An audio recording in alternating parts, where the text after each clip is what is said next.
Assalamualaikum warahmatullahi wabarakatuh. Perkenalkan, kami dari kelompok 9. Di sini kami akan membahas tentang teori penawaran. Perkenalkan, saya Febri Anggina Seta dari Prodi Ekonomi Pembangunan dengan NIM B1011251168. Selanjutnya rekan saya. Perkenalkan, saya Chelsea Yolanda. Saya berasal dari Prodi Ekonomi Pembangunan dengan NIM B1011251170. Perkenalkan, nama saya Nabila Kanita Putri Maifa dari Prodi Ekonomi Pembangunan dengan NIM B1011251169. Di sini saya akan menjelaskan tentang definisi penawaran. Dalam ilmu ekonomi, penawaran adalah jumlah barang atau jasa yang bersedia dan mampu dijual oleh produsen pada tingkat harga dan waktu tertentu, dan dengan asumsi faktor-faktor lain dianggap sama. Di sini saya akan menjelaskan hukum penawaran.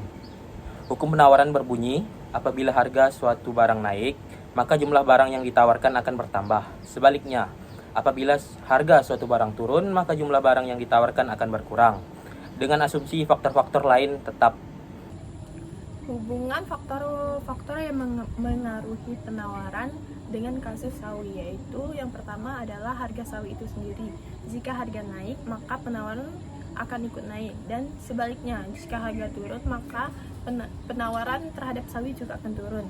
Kasus nyatanya adalah saat ini harga sawi di pasar induk naik dari 5.000 per kilogram ke 10.000 per kilogram menjelang lebaran. Petani di Cianjur panen lebih banyak dan membawa stok besar ke pasar. Sebaliknya, jika saat harga jatuh menjadi Rp3.000 per kilogram pada musim panen raya, banyak petani enggan panen. Sebagian bahkan petani dibiarkan membusuk.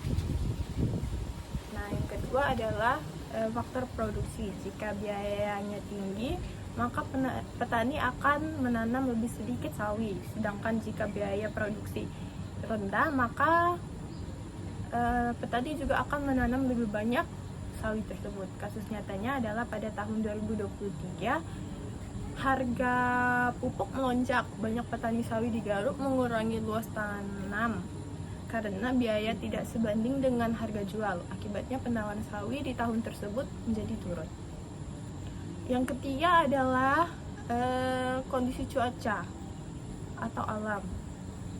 Kondisi cuaca yang baik menghasilkan sawi yang berlimpah, sedangkan kondisi cuaca yang buruk juga hasil panen dari sawi menjadi berkurang. Kasus nyatanya pada saat musim hujan lebat, banyak sawi di ladang menjadi membusuk sehingga pasokan ke pasar itu menjadi turun. Sebaiknya jika musim normal dengan curah hujan cukup, sawi menjadi tumbuh subur dan penawarannya juga ikut meningkat. Nah, baik, kita akan membuat asumsi sederhana tentang fenomena kasus sawi ke dalam kurva atau graf. Nah, di sini kita dapat melihat atau kita mengetahui bahwa semakin tinggi harga, maka semakin banyak pula sawi yang ditawarkan. Begitu juga sebaliknya, jika harganya turun, maka sawi yang ditawarkan juga akan ikut menurun. Nah, di dalam kurva tersebut kita mengetahui harga awalnya itu ada Rp5.000 dengan jumlah permintaan itu kurang lebih 50 orang penawar. Kemudian harga meningkat menjadi Rp8.000. Nah, di sini penawaran juga ikut meningkat, yaitu menjadi 160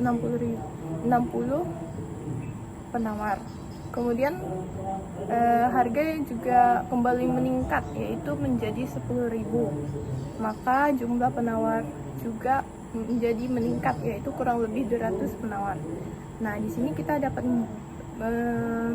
mengetahui bahwa kenaikan harga yang dari Rp5.000 ke Rp10.000 itu mendorong petani dan pedagang untuk menambah jumlah barang yang mereka tawarkan di pasar.